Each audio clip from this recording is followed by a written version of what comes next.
Pour mieux s'immerger dans la réalité politique, sécuritaire, économique et sociale d'Israël, connectez-vous chaque matin sur Studio Kalita.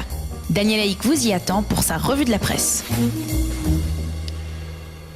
Et comme je vous le disais, donc ce matin, une revue de la presse consacrée exclusivement à la situation sécuritaire et à l'attentat de vendredi soir dernier. Tous les quotidiens israéliens consacrent de nombreuses pages, de très nombreuses pages à la situation sécuritaire en Israël après donc cet attentat de vendredi et après la journée très tendue vendredi à Jérusalem et aux alentours, en particulier également dans certaines parties de la Judée et de la Samarie. Massacre durant le repas de Shabbat, titre ce matin en manchette le Israël Hayom. Massacre à Khalamish et tension sur le mont du Temple, titre pour sa part le Yediot Aharonot. Les sites d'information, les journaux montrent ce matin des photos, les photos des 3 victimes. Yosef Salomon, 70 ans, son fils Elad, 36 ans et sa fille Chaya, 47 ans, qui ont donc été tués vendredi soir par un terroriste qui est entré au domicile de Yosef Salomon à Khalamish, armé d'un couteau et qui a poignardé les membres de la famille qui fêtait ce soir-là la naissance d'un petit-fils. L'épouse de Yosef, Tova Salomon, 68 ans, a été sérieusement blessée. Fort heureusement, durant la nuit, son état s'est amélioré. Quant à l'épouse d'Elad, Michal, et leurs 5 enfants, ils ont réussi à se retrancher dans l'une des chambres de la maison et à échapper ainsi aux terroristes. Nous allons y revenir dans quelques instants. C'est un soldat en permission. Nous en parlions tout à l'heure, il y a quelques instants, avec Isabelle Usan, une habitante de la localité, donc de Khalamish, un soldat en permission, voisin de la famille Salomon, qui a mis fin au massacre, entendant les tirs provenant du domicile des Salomon. Il a pris son arme et, repérant le terroriste de l'extérieur par la fenêtre, il a réussi à tirer sur lui en le blessant sérieusement. Le spectacle qui s'est ensuite offert à lui lorsqu'il est entré dans le domicile de la famille Salomon était particulièrement dramatique. Il y avait du sang partout dans le salon, a-t-il affirmé, et dans le salon et la cuisine. Et bien entendu, il a vu les corps des victimes. Le soldat a porté secours aux blessés, en particulier à l'épouse de Yosef Salomon, donc, qui était sérieusement atteinte. Je vous disais que l'épouse d'Elad, le fils de Yosef Salomon, qui a été assassiné de plusieurs coups de couteau, a eu un comportement héroïque. Alors que le terroriste frappait son mari et ses beaux-parents, elle a pris ses 5 enfants, dont 2 jumeaux d'1 an et demi, et s'est réfugiée à l'étage de la maison, les protégeant de son corps. Quelques minutes plus tard, comprenant que le terroriste avait été neutralisé, elle est descendue seule et a compris que son mari n'était plus en vie. Son témoignage émouvant s'étale ce matin sur toute la première page de l'édition spéciale que le Yediot Aharonot consacre à cet attentat. Et ce matin, son père a témoigné sur Reshet Bet, la chaîne d'information de la radio israélienne. Il a témoigné du courage de sa fille, qui ensuite a fait descendre ses enfants, leur recouvrant les yeux afin qu'ils ne voient pas la mare de sang dans laquelle se trouvait leur père. Le terroriste, lui, est originaire du village voisin de Koubar. Il avait longuement prémédité son méfait. Quelques heures avant l'attentat, il a rédigé un post sur Facebook exprimant son intention de commettre un tel acte pour venger ce qui se passe, a-t-il dit, sur le mont du Temple. Ce terroriste n'avait pas de passé subversif, mais il était affilié apparemment au Hamas. Il a été hospitalisé et soigné avant d'être interrogé par le Shin Bet. Les forces de Tsahal ont encerclé le village et ils prépareraient actuellement la démolition de la maison du terroriste. Au sein des forces de sécurité israéliennes, on redoute désormais, après cet attentat, une dégradation de la situation. Les journaux et les sites d'information citent plusieurs responsables sécuritaires qui ont affirmé hier qu'ils remarquaient, je cite, une tendance religieuse radicale qu'ils ne reconnaissaient pas encore dans les manifestations de protestation de ces derniers jours dans la rue palestinienne. Nous sommes témoins d'une dynamique problématique et nous faisons tout pour l'enrayer, a déclaré au site Ynet le porte-parole de Tsahal, le général Ronen Manlis. Selon les premiers éléments de l'enquête, avant de commettre son crime, le terroriste se serait purifié, entre guillemets, en s'aspergeant d'eau. Pendant le Shabbat, le chef d'état-major de Tsahal, le général Gadi Eisenkot, le ministre de la Défense Avigdor Lieberman et le commandant en chef de la région, le général Roni Nouma, se sont rendus à Khalamish pour voir de visu ce qui s'est passé pendant cette terrible soirée de vendredi soir au domicile des Salomon.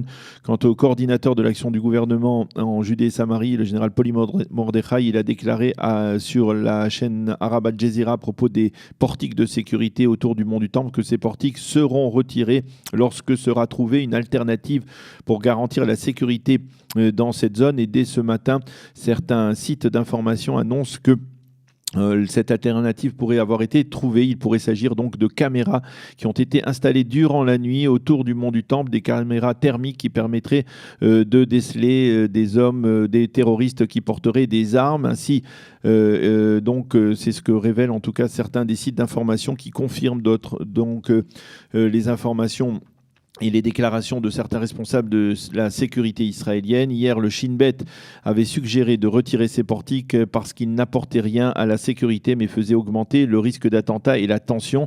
Hier soir, la tension a nouveau grimpé dans Jérusalem avec des émeutes violentes devant la porte des Lions et plusieurs quartiers de la partie est de la capitale, les quartiers arabes. Les Palestiniens ont lancé des pierres et tiré des feux de Bengale. Les forces de sécurité ont riposté en tirant des grenades de gaz lacrymogène. Un Palestinien a été tué en faisant exploser dans sa main un engin explosif artisanal qu'il destinait aux forces de sécurité. L'autorité palestinienne, mentionne le Yediot Aharonot, n'a pas condamné l'attentat. Au contraire, le porte-parole du Fatah a rendu Israël responsable de la situation et a annoncé la suspension de la coopération sécuritaire entre Israël et les forces palestiniennes. Mais selon Reshet Bet, cette coordination devrait se poursuivre tout de même au ralenti. Le Haaretz révèle que la Maison-Blanche a mené des consultations avec Israël, la Jordanie et l'autorité palestinienne afin de restaurer le calme et d'empêcher une nouvelle dégradation de la situation. Quant au cabinet restreint pour la sécurité nationale, il doit se réunir dans la journée, peut-être en début de soirée, pour décider s'il faut maintenir ou non les portiques de sécurité. Les journaux soulignent que le Quartet a exprimé son inquiétude face au regain de tension et a condamné les actes terroristes sans pour autant mentionner celui de Khalamish. Et puis le site Ynet cite le grand rabbin d'Israël, Rav Yitzhak Yosef, qui a déclaré hier lors de son cours hebdomadaire de Torah qu'il aurait fallu éliminer le terroriste de Khalamish. Tout terroriste qui commet un tel acte doit savoir qu'il n'en ressortira pas vivant. Qu'écrivent les éditorialistes ce matin? Ils sont nombreux à réagir à la situation, à la tension sécuritaire et à l'attentat de vendredi soir. Émilie Amroussi, qui a longtemps été la porte-parole officieuse des habitants des implantations, écrit ce matin dans le Israël Hayom: je pense ce matin à la mère qui a réussi à protéger ses enfants, à Michal, donc Michal Salomon. Je pense à la grand-mère Tova Salomon qui a vu ses enfants se faire massacrer et a tenté de se protéger du tueur. Et je vois la photo que le porte-parole de Tzahal a publiée, celle d'une cuisine israélienne recouverte du sang des victimes. Une photo qui d'ailleurs figure ce matin dans tous les quotidiens israéliens et sur tous les sites. Vous l'avez probablement déjà vu, cette photo. Une photo terrible, presque insoutenable, mais que l'on doit absolument voir pour comprendre la cruauté de l'acte de ce terroriste. Yoav Limor, dans le Israël Hayom, affirme qu'il pourrait bien s'agir là du véritable début de la troisième intifada. Celui qui compare la situation d'aujourd'hui à celle d'octobre 2015, il y a 2 ans, au début de l'intifada des couteaux, se méprend parce que cette fois, le moteur de ce soulèvement est purement religieux, comme il l'était au début de la seconde intifada en octobre 2000. Et Yoav Limor en veut pour preuve le soutien très massif dont bénéficie le terroriste dans la rue palestinienne. Désormais, les forces de sécurité vont, à savoir la police dans Jérusalem, Tzahal dans les territoires et le Shin Bet, donc un peu partout, de crainte d'un attentat contre des cibles à l'étranger, vont avoir pour mission de colmater les brèches, de veiller à empêcher tout débordement afin de tenter de juguler cette vague de violence qui menace, écrit donc Yoav Limor dans le Israël Hayom. Dror Idar, toujours dans le Israël Hayom, l'une des principales plumes de ce journal, écrit que désormais, après l'attentat meurtrier de vendredi, après que le sang ait coulé, tout retour en arrière du gouvernement dans l'affaire des portiques de sécurité autour du mont du Temple serait une terrible erreur, et celui qui croit que cela calmera les esprits se trompe. Les Palestiniens savent tirer profit des divergences de vues publiques entre les forces de sécurité israéliennes autour de ces portiques. La souveraineté sur le mont du Temple doit être ferme et non hésitante, écrit ce matin Dror Idar dans le Israël Hayom. Le Haaretz, lui, écrit ce matin sous la plume de Nir Chasson que sur le mont du Temple, l'État d'Israël est prisonnier d'une réalité politique et que tant que celle-ci ne changera pas, c'est-à-dire tant qu'il n'y aura pas de changement dans le processus de paix, eh bien, il se doit de maintenir intact le statu quo. Shlomo Pietrokowski, dans le Yediot Aharonot, demande à tous de ne pas se tromper et de bien rendre responsables les terroristes assassins et pas les dirigeants israéliens. Les plus malins parmi nous vont dire que c'était prévu, qu'Israël s'est livré à de la provocation en installant les portiques de sécurité autour du mont du Temple et que l'attentat de vendredi soir est la conséquence de cette provocation. Alors non, nous ne sommes pas coupables, les portiques ne sont pas coupables, l'occupation n'est pas coupable. Il est temps d'arrêter de rendre responsables les victimes et d'innocenter les assassins, car ce sont eux qui sont coupables, écrit ce matin Shlomo Shlomo Pietrokowski dans le Yediot Aharonot. Mais ce langage ne semble pas convenir à Nahum Barnea qui, en page 2 du même Yediot, écrit « On aurait pu éviter cela en parlant de l'attentat ». En parlant donc de cet attentat, il aurait fallu pour cela agir avec sagesse et détermination, car désormais, avec un léger retard, tout le monde est devenu intelligent et les portiques vont être éloignés, le mont du Temple va être rouvert. Il ne reste plus au gouvernement à prier pour que cela se calme. Shimon Schiffer du Yediot Aharonot va dans le même sens et qualifie d'acte fou, je le cite, la décision du Premier ministre de laisser à la police vendredi matin le soin de décider si oui ou non les portiques seront maintenus ou enlevés. Shimon Schiffer cite un officier supérieur, probablement de Tzahal, qui lui a dit que dans la situation créée la semaine dernière, le gouvernement aurait dû avaler la couleuvre et retirer immédiatement les portiques, comme le recommande donc depuis la semaine dernière le Shin Bet et Tzahal. Pourquoi ? Parce que ces portiques n'apportent aucune sécurité de plus à la population israélienne. Au contraire, elle la met en danger.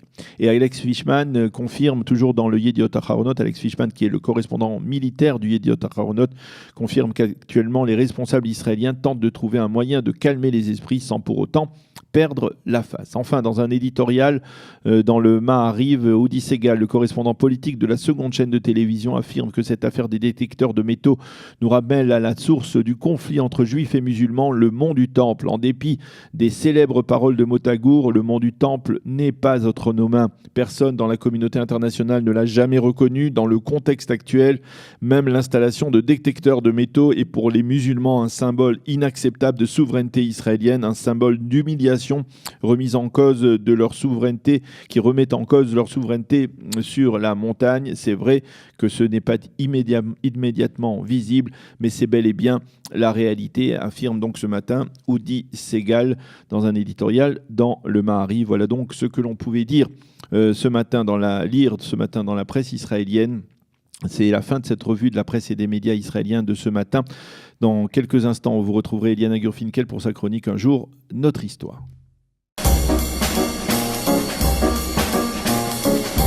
Pour mieux s'immerger dans la réalité politique, sécuritaire, économique et sociale d'Israël, connectez-vous chaque matin sur Studio Kalita. Daniel Haïk vous y attend pour sa revue de la presse.